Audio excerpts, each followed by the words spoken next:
Don't look now, but the New York Post just went nuclear against Cracker Barrel and the woke CEO, who not only decided to blandify the brand, but apparently also decided to bland the food. That's right. Cracker Barrel employees have had enough, and now they're exposing what's been happening in the kitchen, destroying the biscuits, the cornbread, and the flavors of Cracker Barrel. And the food is something that they need to work on. Spending $700 million to do that is all I've been doing. Not just throwing money out the street.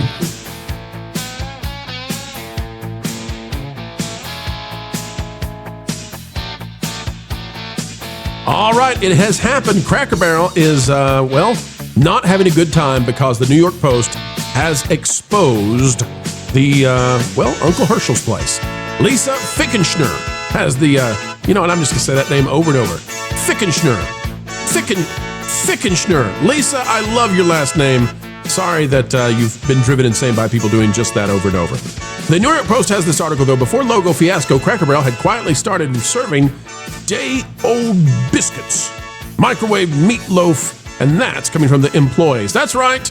The employees have had enough. Now, I need to say this as we get ready to go into this. About a week ago, we reported that we were hearing that there were emergency meetings being held, allegedly, across various Cracker Barrels, where servers were being told, hang in there, it's going to come back, people are going to come back and all that. And I have been hearing that it's actually not coming back very quickly. And all across the country, people working at Cracker Barrel, I'm not taking joy in this, but they're not having a good time. So I just want to set the table. I want to give you the context for why it is that employees might be leaking this sort of thing out online. The article says it's not just Cracker Barrel's ill-fated logo change that has been irking customers. I always appreciate when they get the word irk into I appreciate that. As corporate bean counters, you know what? Let's just go up here. What's her name again? Lisa, we're going to say your name because this is good already. You managed to get in irking and bean counting right off the bat. That's good stuff. You know how to write a restaurant a news article. As corporate bean counters this year quietly forced the chain to serve up day-old biscuits and microwaved meatloaf, the Post has learned. The unsavory menu oh, Lisa, you're good. At the folksy restaurant, including biscuits that arrived at tables hard, rubbery, and like a rock. And I just say, folks, that if you receive a biscuit that is both hard and rubbery, that is of the devil. Throw that thing away. It's a living paradox. We're the result of a non-public February directive that prioritized cost savings and efficiency over customer satisfaction. Multiple employees told the Post. Instead of making biscuits fresh each day, as Cracker Barrel's kitchen had done for years, the chain's 650 locations were ordered to bake them a day in advance and freeze them, then reheat them in hot boxes the next day. One veteran cook told the Post. They thought that we'd be faster and out sooner if we weren't rolling out bread. People want biscuits to be buttery and soft. The most common complaint we've gotten is that our biscuits are sometimes like a rock. Chevy biscuits. Likewise, Cracker Barrel's signature meatloaf was cooked the day before and tossed into a microwave for just over a minute before being served. Another stealthy measure to save money, according to sources. Before, we cooked it in our oven, and the cook would cut it up still in the pan, which was in our steam line, the cook said. It was fresher. Shortly after last month's logo backlash, the company scrapped its penny-pinching strategies for food prep, sources told the Post. Both edicts came down after embattled Cracker Barrel CEO Julie Fels Karen Messino, who sent the company's stock tumbling last year when she admitted the chain was not just as relevant as we once were, axed prep cooks and more recently cut hours workers, according to sources. The changes to how food is prepared were to account for the labor shortage in the kitchen. All right, so all of this is raining down on the CEO. Here's what people need to know. Because this is going to get ugly, right? This is getting worse and worse. Cracker Barrel is in sort of a doom loop. And the only way out of this is to get things fixed for the holidays because people still like to go back to Cracker Barrel for the holidays. So fix it. Fix it now. Here's the deal, though. At the same time that this CEO was hyper-focused on turning this restaurant into something that it's completely not, she was also apparently allowing the food quality to dive down. And that is a true recipe for disaster. I question your use of the word allowing. Encouraging. Yes. I'm not as good as Lisa, LW. I'm trying to get to Lisa's level. Oh, well, Lisa would say she was booking the cooks instead of cooking the books, but either way, it was corrupt. I don't know. You know what? That's not bad. That's not bad. So they were trying to keep, operational costs down. Okay, that's a really strange thing to do, but okay, I guess I'll get that. But then they were spending $700 million on this revamp in order to basically ostracize the customers that they did have and try to appeal a clientele or consumer base that was never going to accept Cracker Barrel as their own. There's one more factor to this. The food has been getting bad for a long time. It isn't just the last 6 months. And I guarantee you lots of people who were regulars kept saying to themselves, gee, somehow it isn't as good as it used to be, but maybe it's just me. And didn't complain and maybe didn't go quite as often, but let's give them another chance. It's Cracker Barrel. Now, when those people find out it was intentional, adios muchachos, and they're not coming back. Hey, Cracker Barrel loved you like a rock, Lou. They loved you like a rock. Like IRAQ? No. It was the Simon version of the song. Yeah, but no, look, if I had something hard and rubbery being thrown at me, I would worry about a blonde Karen jumping out and stealing it. No, you have to go to other countries for rocks. If hard and rubbery is being thrown at you, you're at a WNBA game. Run for cover, man. Or actually at an NFL game, apparently. They're doing the same thing now. Oh, my gosh. Yeah. Well, let me play it back to PG, boys. Pull it back. Quick, lasso this thing. Let me play devil's advocate, or Karen's advocate, I guess, if we're playing the game right here. Now, Lou, hold on, Vash. Pause it right there. Hold it. Pause that clip. You got it? Yes. Are we paused? Yeah. No, I knew you weren't. Scramble back a little bit. Not her. We've seen her. She's the Karen in disguise. Why is she smiling? She doesn't know. At that point, she didn't realize what was about to happen to her. The one where we're in the interior, Vash, the one where we've got the picture of what Cracker Barrel. Oh, perfect. Okay. While they were serving day-old biscuits and meatloaf tartare, this was their focus. Like, they didn't have time to serve food that was good. They had to make the changes that the people wanted. All that other stuff, set it to the side for a minute, literally for like 24 hours. We'll serve it another time. This is what they had to do. They had to change it as fast as possible to get back to relevancies. And it's like... But go deeper in that article, because what they did to the employees... where they told them you've got to upsell the mimosas and the desserts, and if you don't, we'll give you fewer tables to cover, which means less tip income. Right. We'll get to that in just a minute. Okay, yeah. But to Lou's point that he's made before in the past on this subject, he's always talked about how the check, I guess, the average check that consumers would spend on a meal was lower than their competition. Did they feel that they had changed the decor or do something else rather than improve the food quality because that would necessitate higher prices? I mean, were they trying to, I don't know, maintain? Well, we've been told this, Vash.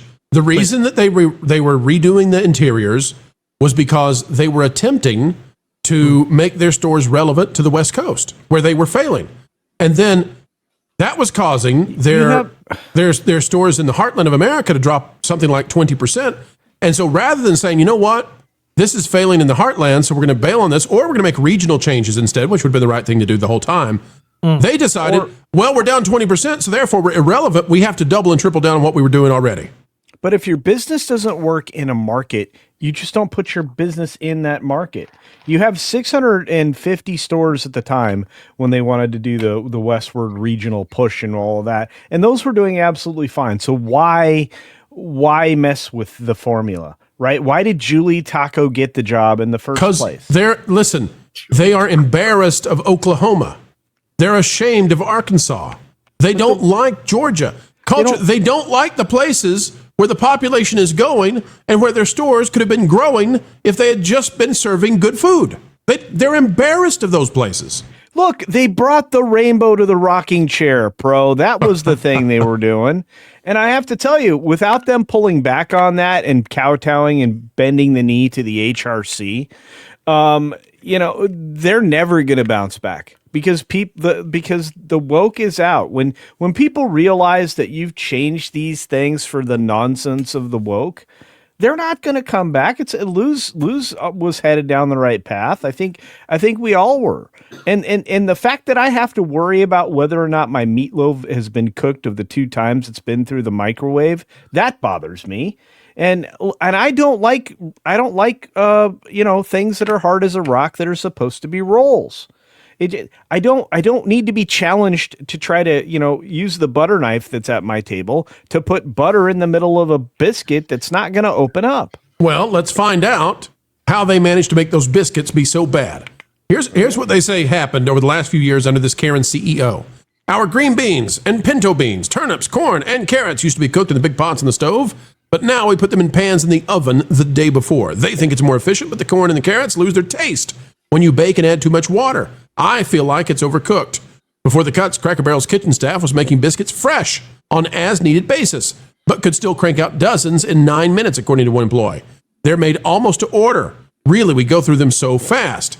Nevertheless, management got concerned that too many biscuits, sometimes as many as 4 trays, totaling nearly 100, were being thrown out at the end of the day, the cook added. This will be a mistake. People can heat up frozen biscuits themselves at home, according to a Reddit post earlier. So all of this, likewise, a meatloaf that's been cooked and kept warm can't be served the next day, so the kitchen frequently tossed 1 or 2 a day, the cook explained. Thus, why they had to start freezing all this stuff. This has been an utter, total collapse at Cracker Barrel. What they did, and you guys correct me if I'm wrong on this, what they did, it seems to me, is they took a place that actually cared about making the food. You can disagree with the food. You can say that it's not, maybe it doesn't sing to your culinary tastes, right? Maybe you're not a beans and greens, turnip greens kind of person. But whatever it is, they turned this into cafeteria food. Yeah. And then they thought they'd serve mimosas at the same time. I'm sorry, but country-style cafeteria food and mimosas just don't go together. Not one bit. Look, they have, as far as the food is concerned, there's a place that comes to mind that I believe is a pretty good estimate of competition as far as people going out to eat. Now, it's a little bit different because in a local area versus on the road, which is what most people use Cracker Barrel for. Most people are on the road. They get off. They know they're on a road trip. And they want home style, good old fashioned cooking that comes from scratch right out of the kitchen. There's another place that does that, and that's Cheddar's. And Cheddar's is also known for their lower prices. They cook their food from scratch. And I worked at a Cheddar's. Obviously, Ron, really good jobs. So. Ron, you don't have between your stints at Chateaubriand and top of the sixes, right? I mean, for those Ron who has might, the only resume where he has to put the places man. where he didn't work. Right. For those who might not, maybe you're new to the channel. Ron, I think, has had something like 200 different jobs, all of which he's exceeded at. But everything from being a stunt double on a roller coaster ad and all that kind of stuff. Folks, here's the deal. When Ron tells us that he, something about his profession and his careers, he should just tell us when he hasn't done it. Like, Ron, we know you worked. We know you worked at Cheddar's. We know you worked at Red Lobster. We know you developed the recipe for the cheddar biscuits. I did not work at Red Lobster, but what I do know is what goes into making good food from scratch in a kitchen. And if you're not doing that, my simple point is that if this food is day old, it is so easy to tell. If I wanted to get a $3 microwave meal, I would buy a $3 microwave meal. That's not what people go to Cracker Barrel for. The whole point of going to Cracker Barrel is you have a level of expectation because people have been going to this place for years. The food has been reliable and consistent for years. For that to go downhill, and this idiot who's on the screen right now to think that we're going to change all that by changing our label and brightening up our stores with a coat of white paint and getting rid of the really cool nostalgic stuff and replacing that with some plastic thing that we got at the Five and Dime. It's all. It bothers me. It's so ridiculous. There's a built-in audience for Cracker Barrel, and the way that you expand that audience is you give those people that what they love so much that they want to pass that down to their children, and their children enjoy it too. Make it enjoyable for the kids so that as they're growing up, they go, hey, you know what? When I'm older, I want to take my kids to Cracker Barrel. And it really is that simple. God, sounds like a certain theme park company. Thank you. I was going to say, I was going to ask, did she sit on the board at Disney and like just try to take all their ideas? No, but she destroyed things at Taco Bell. That's why they call her Taco Julie. I know, yeah. But she got rid of the pizza. Same institutional investors. Yeah, and speaking of that, folks, there's another thing about this decor chain, about the store, about the stuff out there. The stuff out there is largely, let's face it, cheap junk. Interesting cheap junk, but yeah. In the dark wood, it looks kind of fun and funky and whatever, but you put it against that light cream color, and all it does is show off what cheap junk it is and why it's so overpriced. It really makes a difference. Yeah, that hickory finish does not make those stores. But you know, Culture, I'm very excited for the new name coming. Cantina Barrel.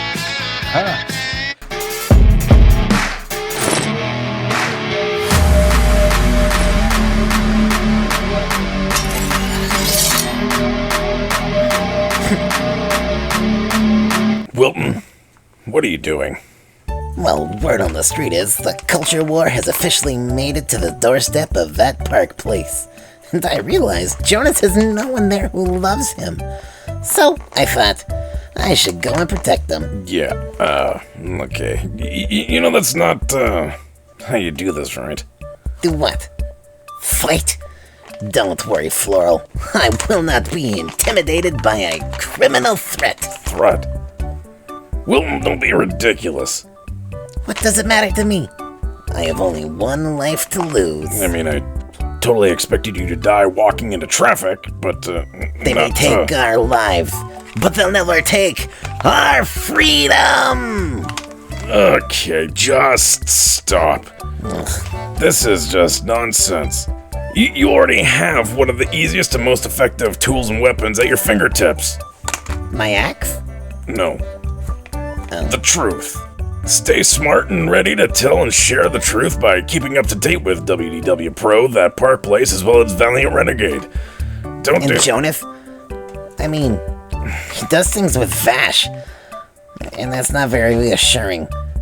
That's like putting two helpless chipmunks into a piranha pond. That's neither true nor accurate. Unlike the team from that park place. Sue me. Ugh.